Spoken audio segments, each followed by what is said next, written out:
Dr. David Cook was the mental training coach for the NBA champion San Antonio Spurs. He coached legends like David Robinson and Tim Duncan, as well as hundreds of PGA, NFL, and Major League Baseball players. In this exclusive interview with Chris Widener, you'll hear David's best advice on the psychology of winning, how to optimize your mental game for peak performance, and how to overcome your fear of failure. And we got Chris's permission to put it up on our YouTube channel. Enjoy. Our guest today is David Cook.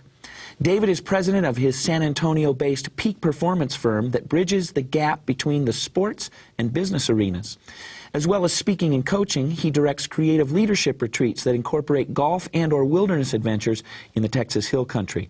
David has been named one of the top 10 sports psychologists in the world, is known as a leading authority in the science of peak performance, and represented the United States at the International Olympic Academy in Olympia, Greece. He is a frequent speaker for the prestigious Zig Ziglar Corporation, has served as mental training coach for the world champion San Antonio Spurs, and counseled hundreds of top athletes and businesses such as Exxon and American Express. Good to have you here, David. What a great time to be here. Yeah, it's going to be fun. Yeah. Okay, so here's my question. Yes. Let's dive right into this. All right. Sports psychologist, what's the difference between standing over a 4-foot putt, wherein if you miss it, you have to buy beer for your buddies in the 19th hole, and standing over a 4-foot putt for $400,000? I tell you, for a lot of guys, there's not that much difference. You know, a lot of people that play this game, they put too much of their self into it, and so that putt, missing that putt, has a whole lot to do with their ego and who they are and their whole self-identity. Sometimes golf means too much, and that's what causes what we call the yips. Right. It causes people to have all that stress and anxiety. So, in a way, I mean, obviously it's different, but in a way, when these guys are playing with their buddies that they live with, that are going to harass them or celebrate with them or needle them or whatever, that 4-foot putt means a lot and oftentimes causes great stress and great anxiety. What do people think about, though? Some people, you know, they're just playing a backyard game or whatever, but then they get to this and now it means something.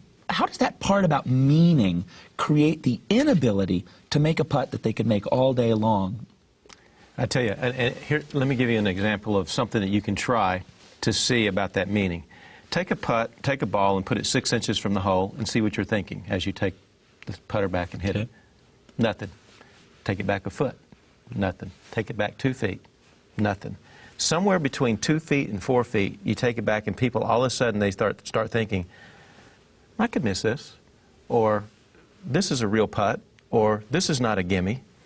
And so there's a point at which we move away from that goal. There's a point at which that goal gets far enough away from us that all of a sudden different voices begin to speak to us. It's the same in life. It's the same in anything. Once we start adding meaning, it's meaningless at 6 inches. It's meaningless at a foot. It's meaningless at 2 feet. But at 3 feet, there's a threat.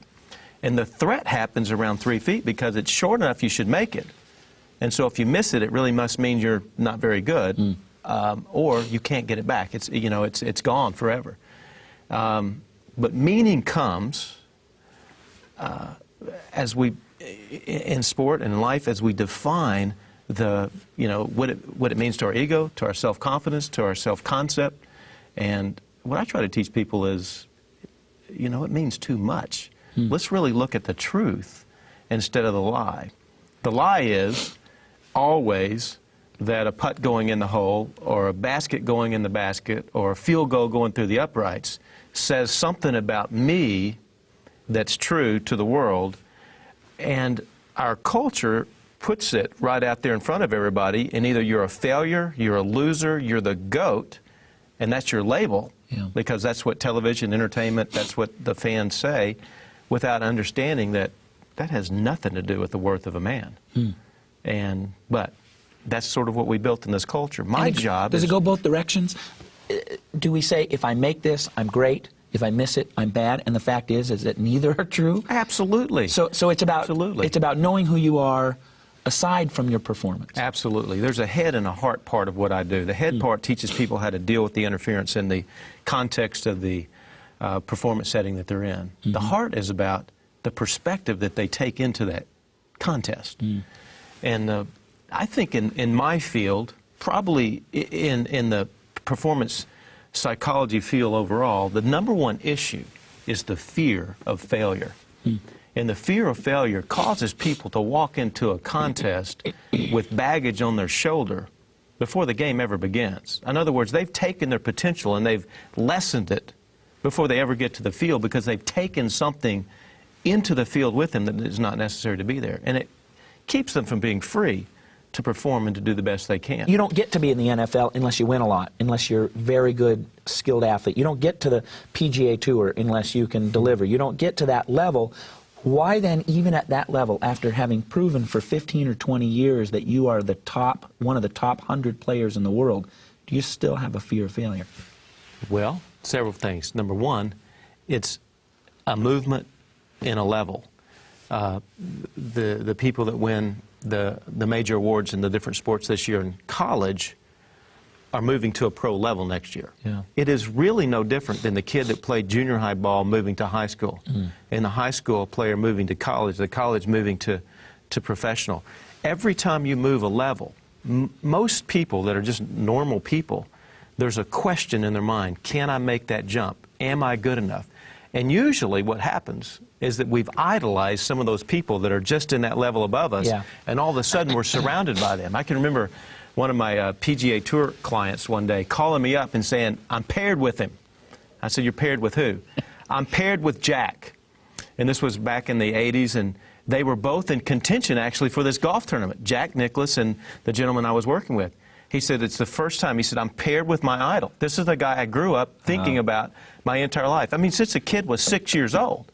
So Jack was at the end of his career, and this kid was at the beginning of his career. They're both in contention. They're 10 under par going into the last day, and they're paired together. He says, what am I supposed to think about? It was a great question. This kid was good. He had made it to the professional levels. He was on tour. He had won a golf tournament. But the issue now was he's stepping it up a level. He's now paired with the greatest of all time. And he wanted to know, what am I supposed to think? Because my mind is all over the place. And we understand.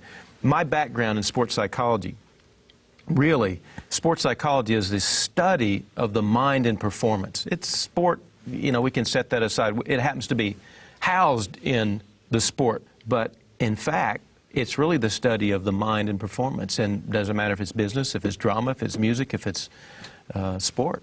And so the issue we understand is that game day is different than any other day in life. And my profession, what I spend my life, my passion is teaching people how to perform their best when it means the most. For this particular gentleman, it was, I'm playing with my idol. There's a big piece of interference out there, and I want to do my best in front of him. Interesting. What'd you tell him? You know what I told him?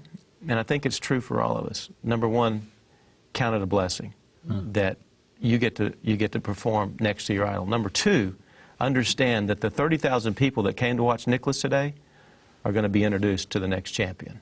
Your job today is to stay into your game, play your own game. Don't apologize for getting in his way or out of his way. You play your game. He is no different than anybody else, a competitor on game day. And you can't allow him to take you out of his game. Respect him, honor him, all that stuff, but you play your game. And at the end of the day, know that if you play your game, stay in the process that I teach, that you'll have 30,000 fans that you didn't have. Count it a blessing. Look forward to that. That's an interesting theory. I want to ask you about that, the count it a blessing. He shows up, and I suppose anybody could apply this anywhere. He shows up, and he's playing with Jack Nicklaus, and he's thinking, oh no, and he puts this meaning, attaches this meaning to it, instead of going, how great is this? Right. I've looked at this, I've wanted to meet this guy for ages, and now I get to play around with him. And it's just just a mental shift, right? Right. The truth, you asked me the question, why would they fear failure on that day, is he's got 30,000 people. Usually there's 10 or 15 people watching him. So if he makes a mistake, it's exaggerated, to 30,000 eyes. It's like speaking to an audience of 10 people versus speaking to an audience of 50,000 people. If you make a blunder with 10 people, it's okay. 50,000, you're scared to death that they're going to remember that forever. And so as you move up in the sport world, as you move up as a leader in your organization or position, as you move up in an organization in business, the pressure mounts because there's more people and more eyes upon you. There's more responsibility. And so we see that the mistakes really cause more people to have opinions about us. If we live by what I call the Great American Trap. The Great American Trap states that a person's identity or worth is equal to their performance plus the opinions of others. So many people that are watching this program right now understand that. It clicks in their heart, and they don't like it. Because it is absolutely the formula for the fear of failure. And the issue in life for us to understand, that's why I talk about the heart and the head, is you got to take the right perspective into the performance setting, meaning you understand where the worth of a man or woman comes from. It comes from character, it comes from faith, it comes from relationships, it comes from integrity, it comes from value, it comes from the way you go about what you do, being honest and truthful, all those character traits. Yet the culture really looks at one thing. I mean, if we can sort of look at the American culture, is that we have a scoreboard every day. And at the end of the day, there's a score. And there's not a first place, second place, third place, fourth place. The scoreboard at the end of the day, you won or you lost for so many people. And at the end of the day, we see that we failed. And so the people that live to that formula, their self-worth, their identity is really beaten up. They just feel awful at the end of the day, like a loser, because they base their identity on the performance, plus what they think other people are going to think about them because of that performance. That's a sad thing in our culture. Sure. I love the free enterprise system, and I love competition. That's why I'm in what I'm in. And there's a certain way to think in the competitive environment to be the best you can be.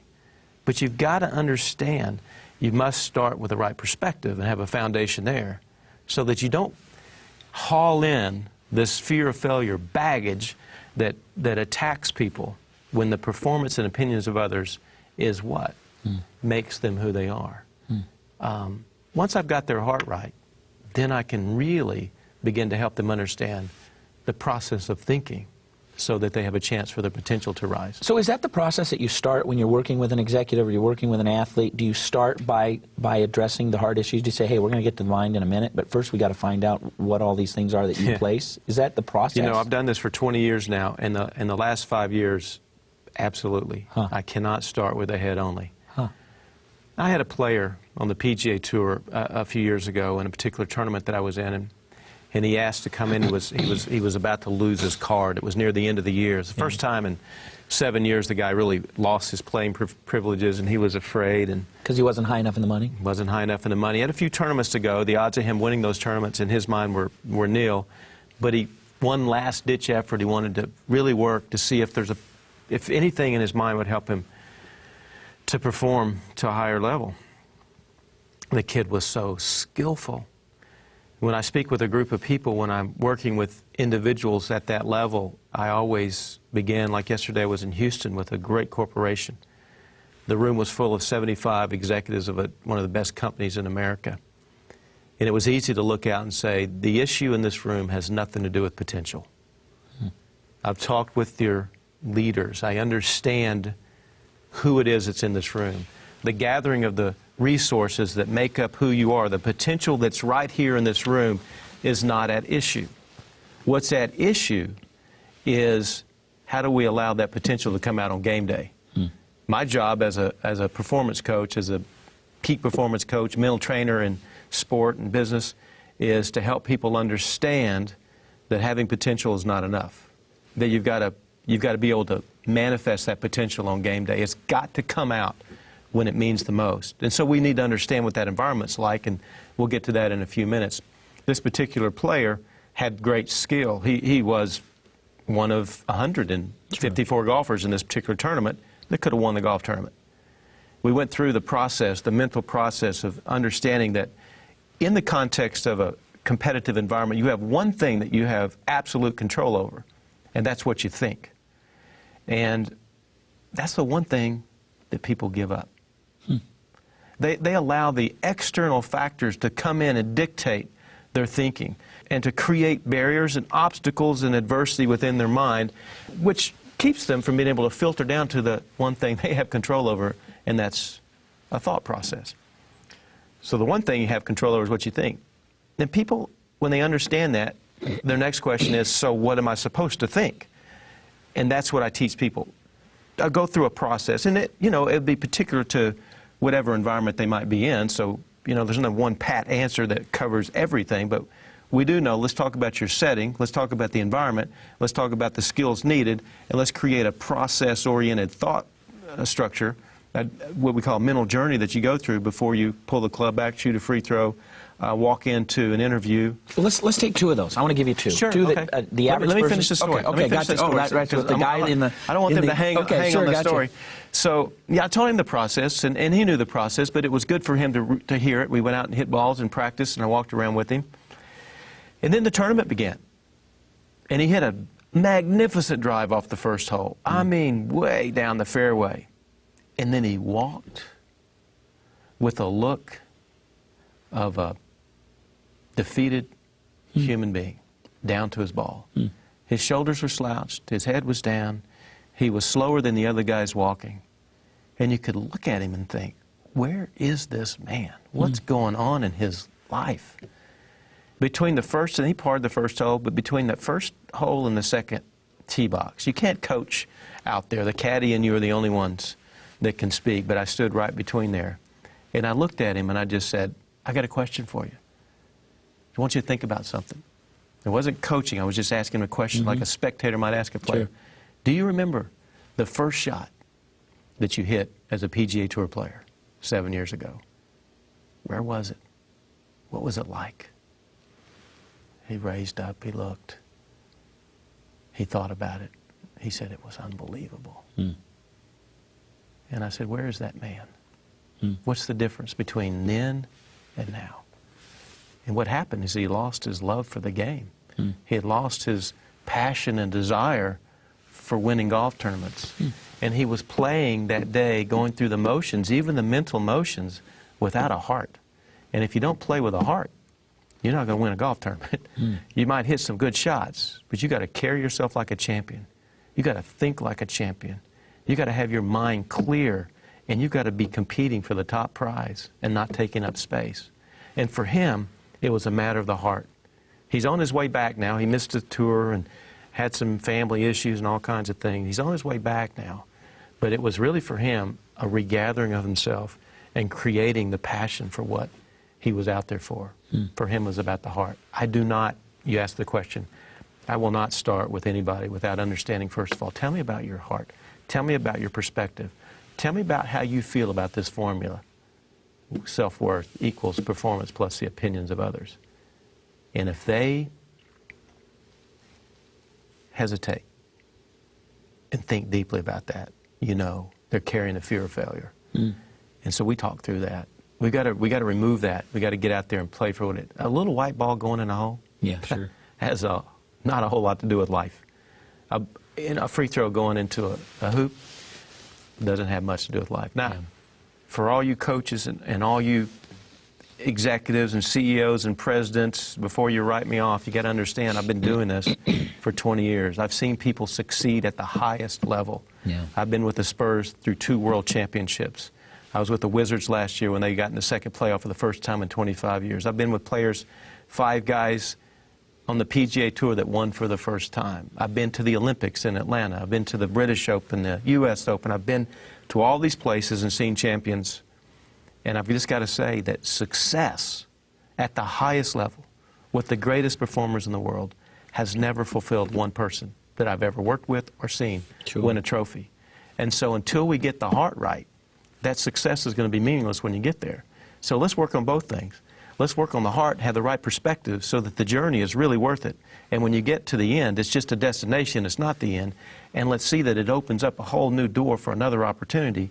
And let's live with a life of purpose, and let's think right so that you can get there. Those are the 2 big deals that I work with. I think it was Vince Lombardi who talked about the roar of the crowd and the noise and the arena, and then, but ultimately you leave that. You leave the championship field and you're back in your room by yourself. And I don't remember the exactness of it, but he was making that point of, that's a moment. And that's great, and it's fun, and it's worthy of pursuing. But ultimately, your moments outside of that are so much more and so much more important. They are. Yeah. When you know, people come to the end of their life, it's always about relationships. It's always about did their life stand for something? Mm-hmm. Did they leave something behind? Did they have a legacy? I really believe in legacies. I think people ought to live for legacies. They should wake up every morning and know what it is that they're living for, and then make sure what they do during the day meets that end goal. I really am a big deal in legacy. We don't have much time here. Let's make sure it lasts, and let's don't have a legacy that I held a trophy one day. Let's have a legacy that trophy went way beyond a piece of metal. Yeah. That it opened the door to things in people's hearts. And that's really what it is. It's a door opener. If all you can say at the end of your life was, I won 14 tournaments, right, or I was the heavyweight champion of the world for a year and a half, you know, but if those things then allow you to open up other doors that create your life, right, that can then be summed up in your eulogy, then that's really what you're saying life is all about. And it's sort of counterintuitive, really, the way you work. This is important. Winning a championship is important. But this is so much more important. And in order to make this happen, you've got to deal with the much more important thing first. The question is this: why is winning a championship important? Not that winning a championship is important. Why is winning a championship important? Why is getting this position important? Why is selling this much and reaching this bar important? Because, and you've got to answer the question. And if that answer falls into the category of my purpose in life, you go to work with passion every day.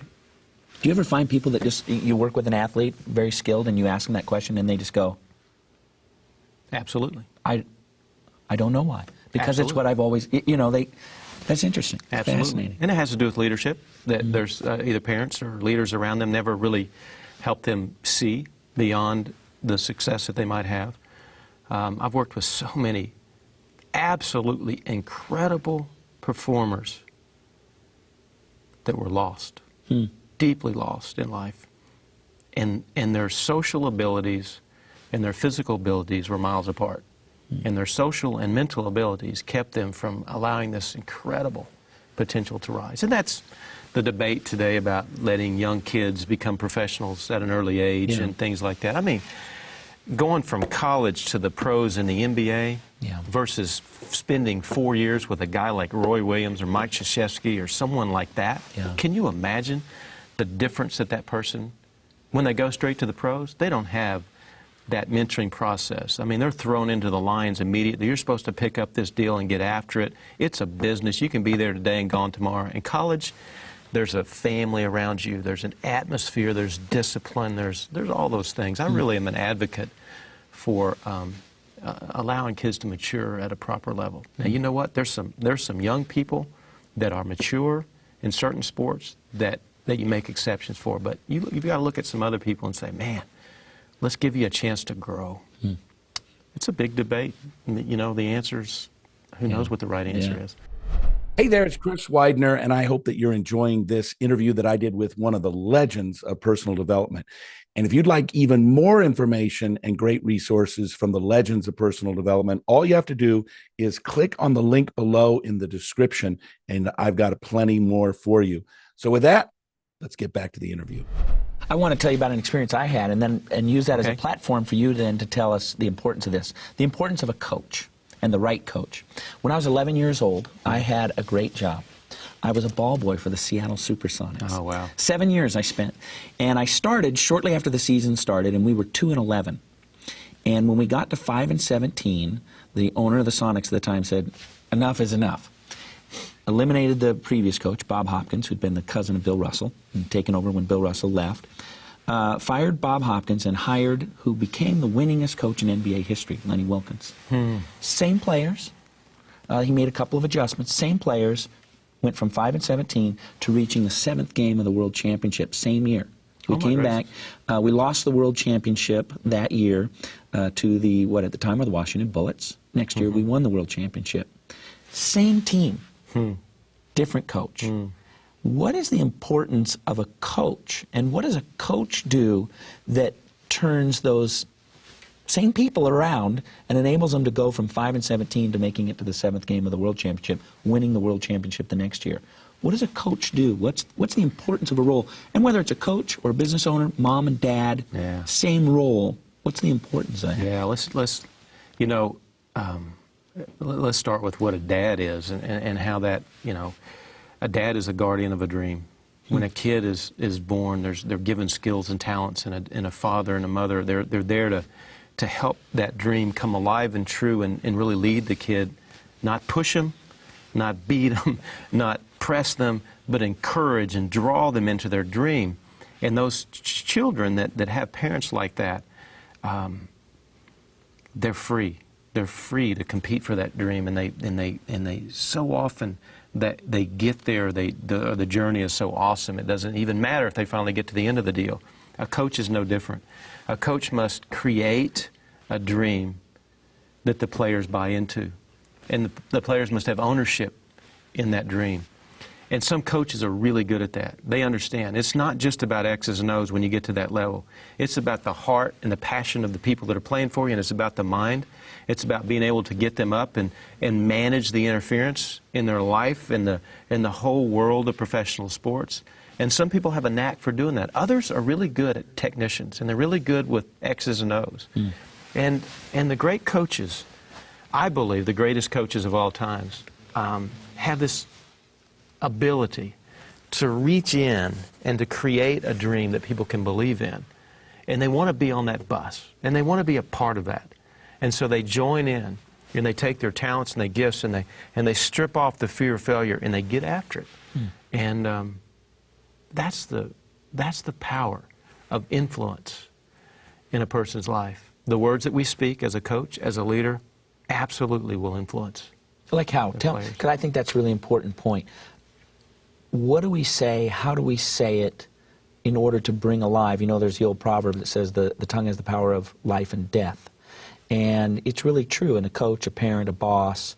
How does that work? What we say and how it inflames something in somebody. Well, language is the great influencer. I mean, it's what connects us. And the words, language is made up of words, and different words have different meanings. What we have to understand when we're leading people is that the same word can mean something different to someone else. For a young man that comes in from the city, the inner city, respect is a big deal for that young man. And to say a word of failure towards that person in the context of a group of people is a real symbol of disrespect. For another kid that grew up in a military family, and they walk in and you challenge them in front of a group. It's, yes, sir, I'll do it, I'll be better next time. You get a totally different response. Our job as leaders is not to come in and say my way or the highway. I just don't believe in that. It's to lay the groundwork of what you expect, but then understand that people are motivated and inspired differently, and you got to carefully, very carefully, watch the words that come out of your mouth.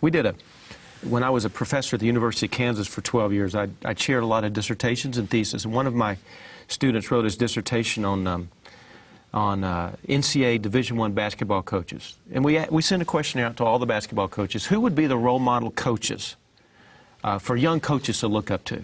And the leading candidates were Krzyzewski and Dean Smith and Denny Crum and Roy Williams and John Wooden. And my student went out and interviewed these guys. And he looked for commonalities. And there was a couple of them. They all said this, that their purpose really was to get their team on the court with confidence. That was an agreeable point among them, that if I could really boil it down to, I want my kids to put their foot on the maple on game day, believing that they can be successful.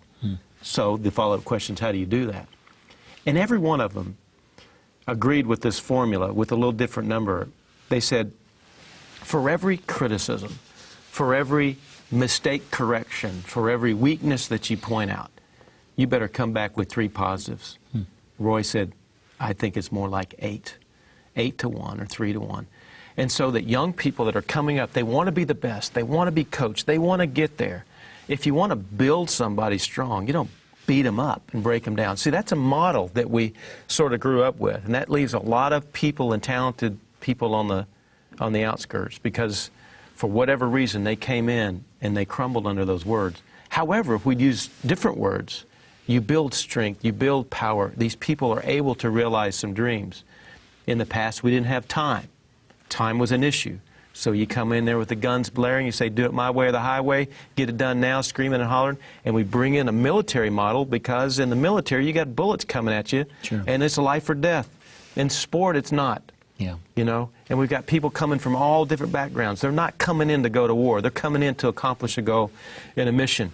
And they can be tough, and you can be hard on them, and all that stuff. But the issue is, are you more positive than negative? And we just know this, that for most people, and these coaches, every one of them agree. These are what, you know, these are the coaches that they said would be the role models for the future generations. Yeah. They all said more positive than negative. Rick Pitino spoke before me on a platform the other day. He said, if you're not more positive than negative, you need to get out of coaching. He said that's the biggest change in his life of coaching from where he was to now, is the switching from negative to positive. People understand that as you move through life. Well, what's interesting is when you list those names, they are names that we all know because they're winners. You know, you listed off that name of basketball coach, and I'm thinking, sure, yeah, that's what, yeah. And it's because they're winners. And they're winners. I find the connection between the two to be very interesting. Right. It's the people who recognize that become the winners. They're the ones who win the competition, but they also win the hearts, and they're the ones whose kids keep coming back to the colleges to visit them. You know who was far and above all of them? Is John Wooden. I was going to say probably. And you know what? My student called him, and John Wooden said, you can come to my house. And he spent an entire day in John Wooden's house. John Wooden gave him an entire day of time to speak about this issue. He thought it was so important. A student. I mean, that's beautiful. The story I love about John Wooden is when Bill Walton showed up and had a beard. And, long hair. And he said, sorry, Bill, we don't have beards on the team. And he said, well, I'm going to wear a beard. And John Wooden says, well, we're going to miss you. That's exactly right. He headed straight to the barber, took it off, and came straight back. And so, you see, he wasn't negative. He said, I appreciate your conviction. Yeah. We're going to miss you. Yeah. Instead of saying, you called him all kind of names and yelled at him, he just basically said, I believe in your conviction. Conviction's important, but we're really going to miss you on this team. Yeah. So you lay down the rules. There's two ways to coach. One is what we call conditional acceptance, and the other is called unconditional acceptance. Let's just take it in terms of being a college coach. I ask the coach this question. I always ask them, you know, which one would you lean towards? And they say, well, what do you mean? I said, here's conditional coaching. The team shows up day one, and you look at them and say, here's the deal. You do this, you do it my way, and you do it with intensity and passion, and you never miss a step. And maybe you'll play on this team. But I'm telling you what, every one of you is expendable, and you need to understand that. And if you get out of line, you're out of here now. You understand that? That's conditional. So the players come in understanding that if they don't make a mistake, then they're okay. And that if they don't make a mistake long enough, they might get to play. And if they don't make mistakes in the big games, they might even get a pat on the back someday. That's conditional acceptance. The other coach sees them and they come in and they go, you know something? You are the most prized possession in the world to the parents that sent you here. And I count it an honor to have you be a part of this team. Now let me tell you something. First and foremost, this is a family. And you know what? There's differences in families. And there's going to be arguments and complaints and things like that. But you look around, this is our family. And I want you to know I'm going to honor that. And as long as you're here, you're going to play on this team and be a part of this family. I love you. I want you to know that. Right up front. Deal. All right? You'll never, ever, ever wonder if I love you or not, or if you're a part of this team. Now, let me tell you the rules. You better show up, and you better show up on the right time. I'm going to push you harder than you've ever been pushed before because I care about you, because I have a dream about this program, and I want you to be a part of that. And if we get there, at the end of that dream, you'll know why I pushed you so hard, but you'll never question that you're a part of this team. Unconditionally, I want you to know I love you. Now, that's a different. These people are pushed as hard as these people, but these people play out of the fear of failure, and these people play out of acceptance. I'll tell you a story about that. You want to hear a great story? Yeah. It was the University of Nebraska volleyball team in 1995, and their coach, great friend, tremendous individual, his name is Terry Pettit, was coaching, and they were in the semifinal game. and going to the national championships. He had a 21-year mission of bringing a national championship to Nebraska, and they're getting close. But in this particular game, the other team had the momentum, and it was near the end of the game. And I'd asked him that question earlier in the year about this conditional or unconditional coaching, and it affected him. We talked deeply about it, and he said, I want to say this, but maybe I'm not all the way there or whatever. I mean, he's a great philosopher, and he really wants to take things to heart and build that into his program.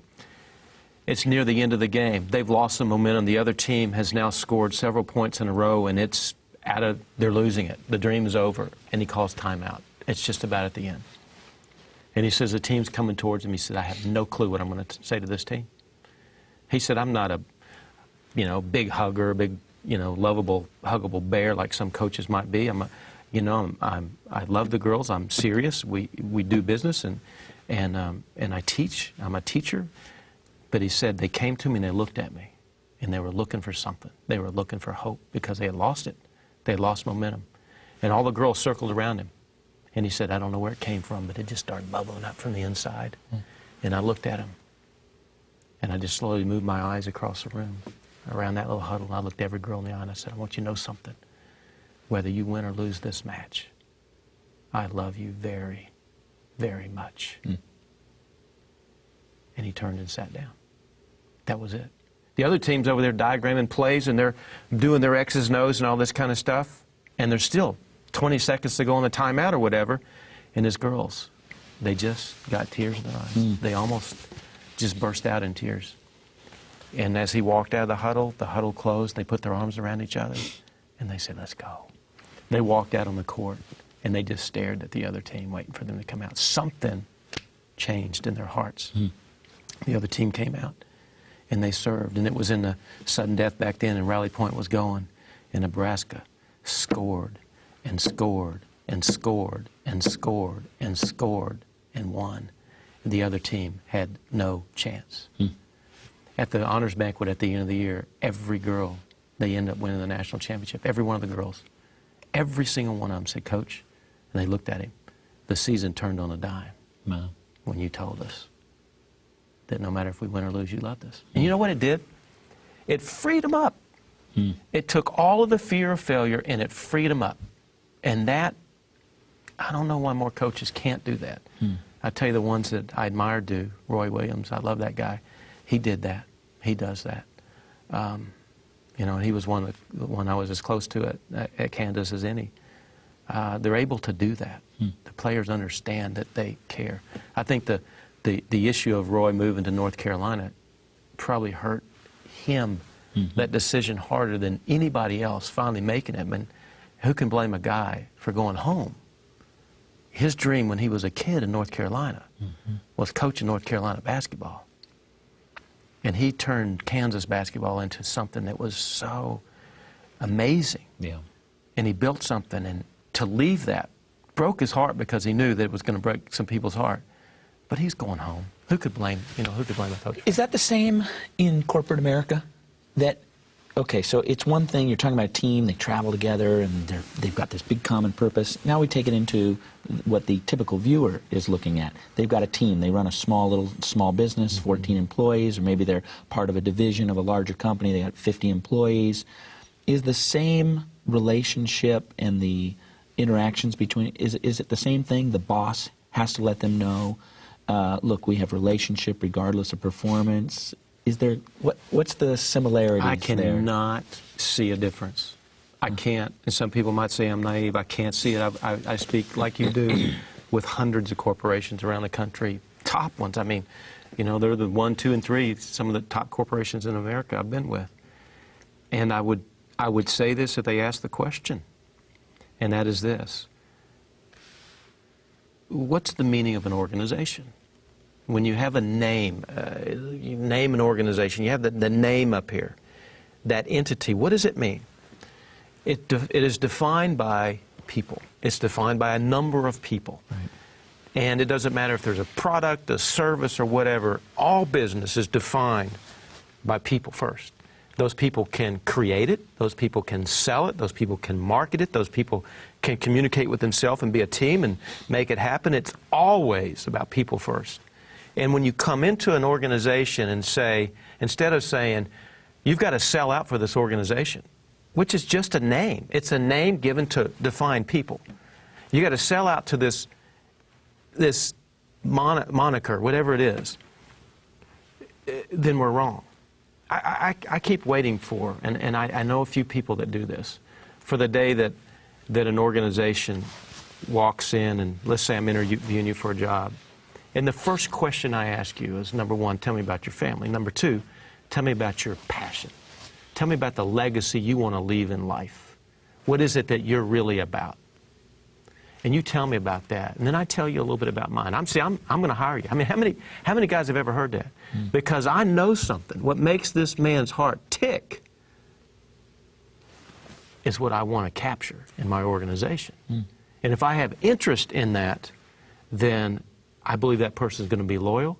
That person is going to be hardworking. Now, once I find that out, I'm going to say, here's the position we have, and this is who we are.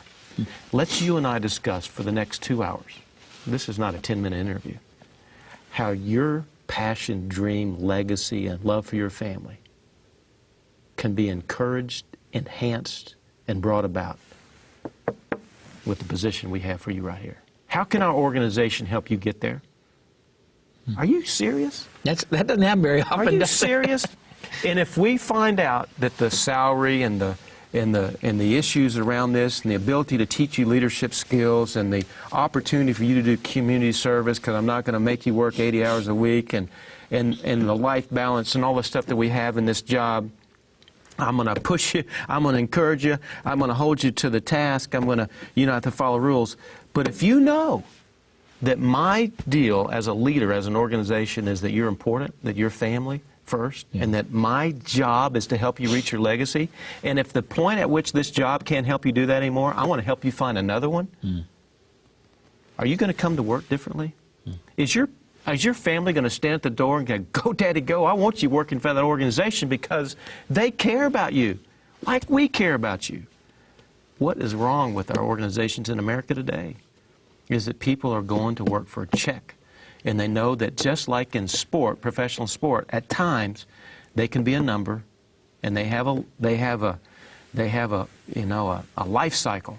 And if the job isn't done and it isn't done yesterday, we'll get somebody else in there.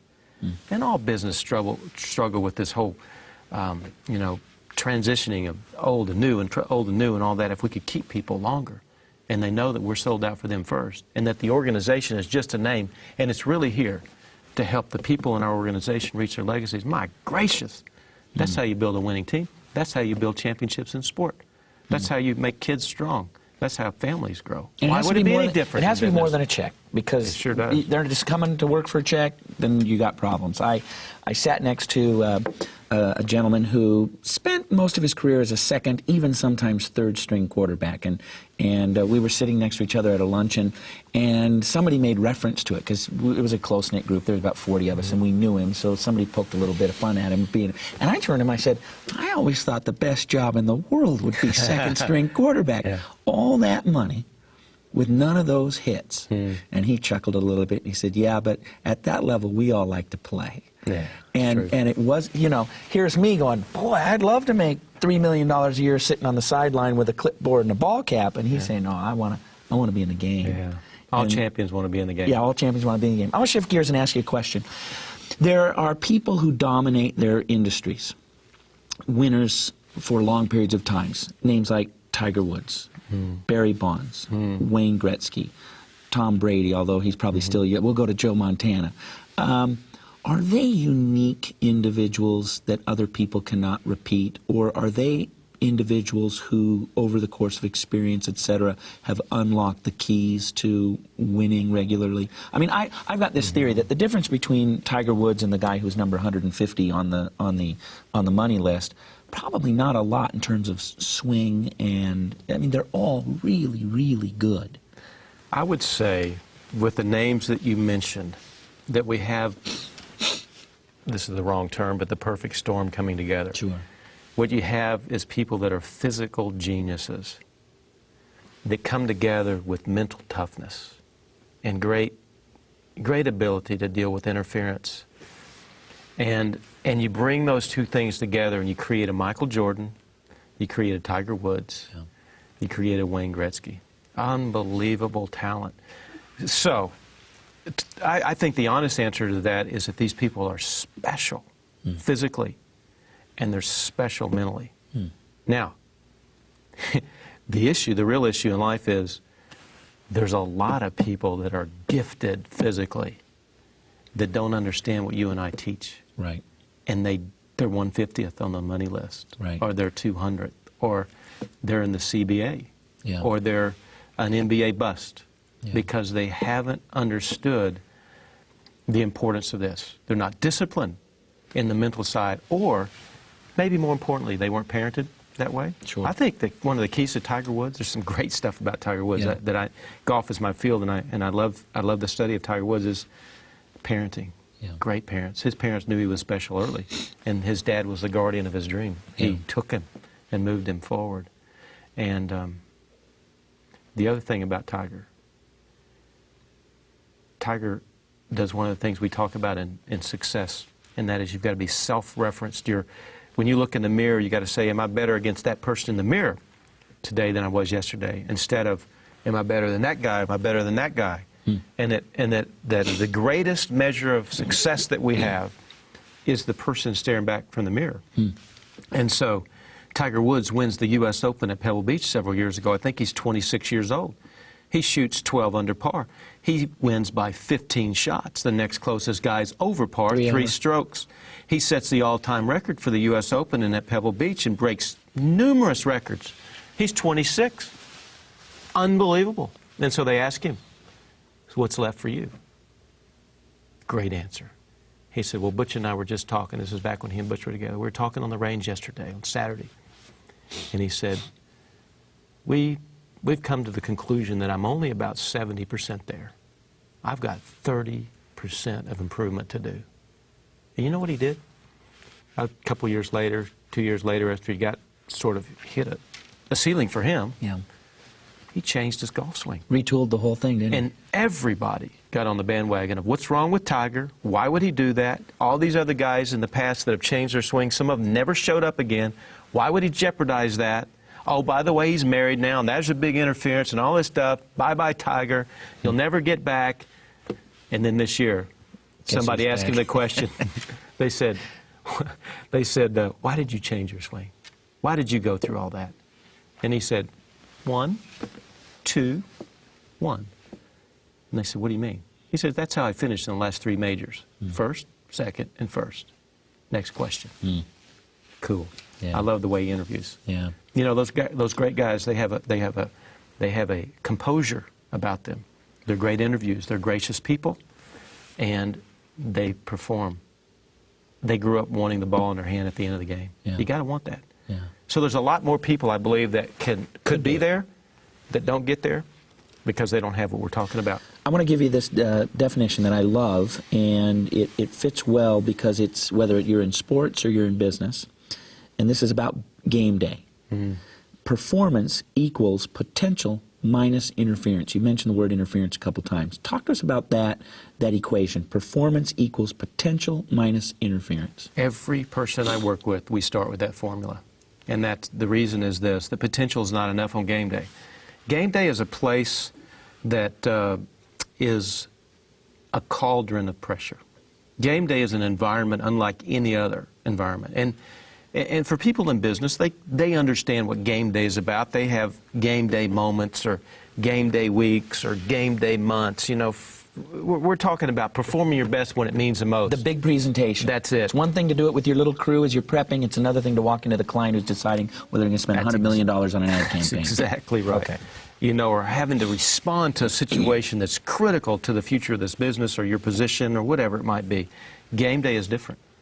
And when you look at game day, you see the distractions that are not normal. The interference points. Number one, the voices in your head, the fear of failures, and the perfectionist voice, and the this is it voice and the conservative voice. They're all competing for your attention. And then we have the past, how you've done in this situation in the past. Then we have the future, like, just think, if this happens, you could hold this trophy, or you could get that promotion, or you would be seen as this. And all of that stuff is just flooding in when it has nothing to do with anything. The issue at hand is, can you take the skills and talents and abilities that you know to be true at a moment in time and focus in on that and get the job done? Everything else is interference. Game day is just a great arena to watch how people filter through interference and align their mind to the purpose at hand. Focus is a big deal. And to be able to filter and focus is huge. And that's the difference between an ordinary situation and game day. So, why would I prepare an athlete with the X's and O's? Why would I prepare an athlete with strength training and practice and scrimmage if I never addressed what it's like walking into the Super Bowl? Yeah. You got to be kidding me. Yeah. Why would I have a guy hit? I love golf. I do a lot of work in golf. It's the worst practice sport in America.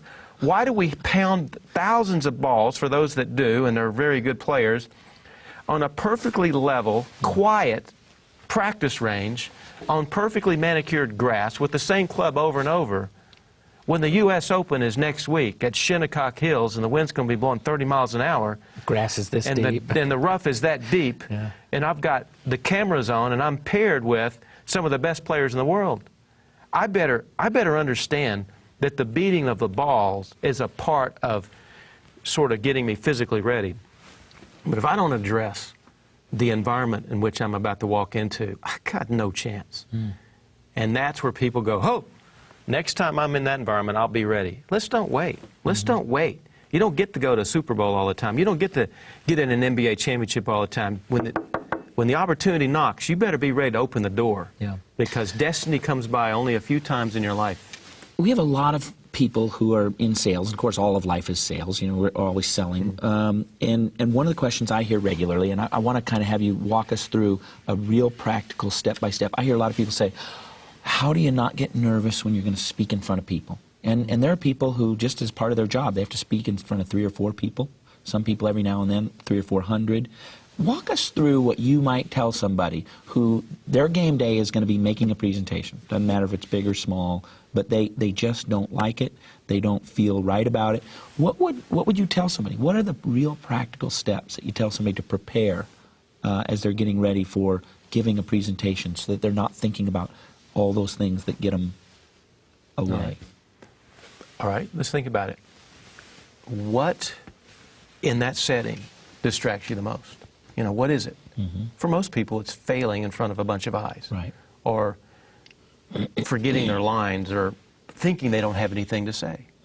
So let's deal with the fear of failure to start with, because they're in that formula that my success or failure as judged by these people, it has a lot of meaning in this particular setting. So let's deal with that thing first. Let's understand what this whole Let's understand what the right perspective with which we're going in there for number one.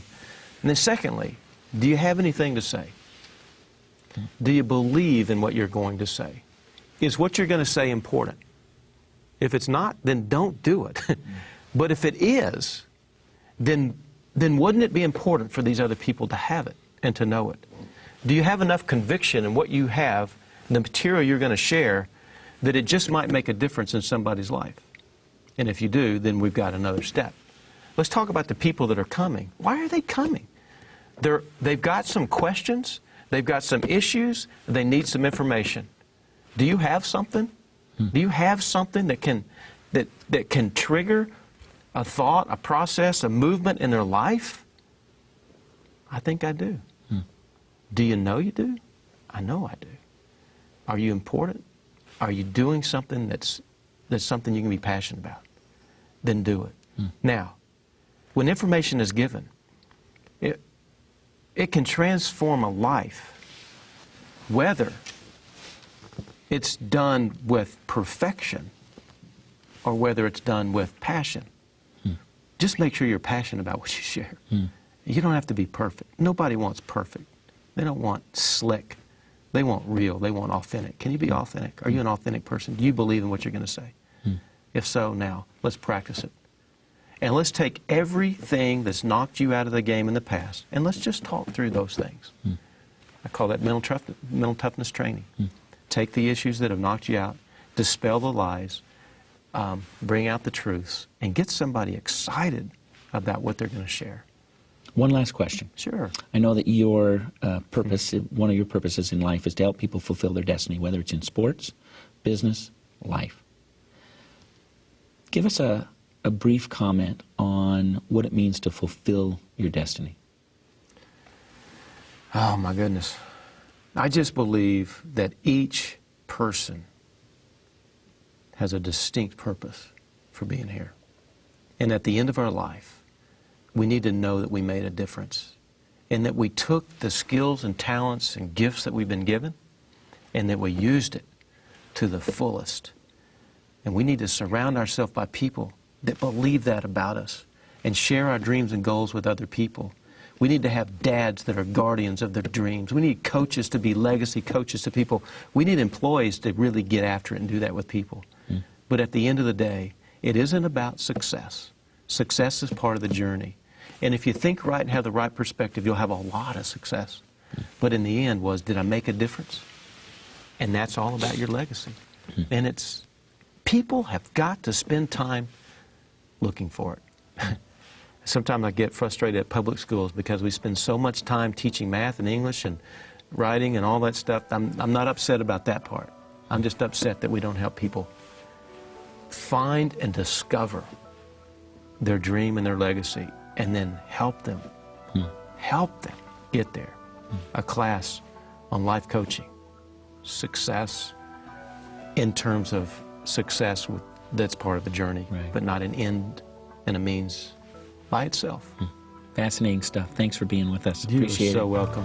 To see Chris's interview with Jim Rohn, which was the last time Jim Rohn did a video interview, check it out right there next to me. I think you'll love it. Continue to believe, and I'll see you there. What you're about to watch is the last video interview that Jim Rohn ever did. He sits down with Chris Widener to talk about how to get the right mentors, set meaningful goals, and stop being broke.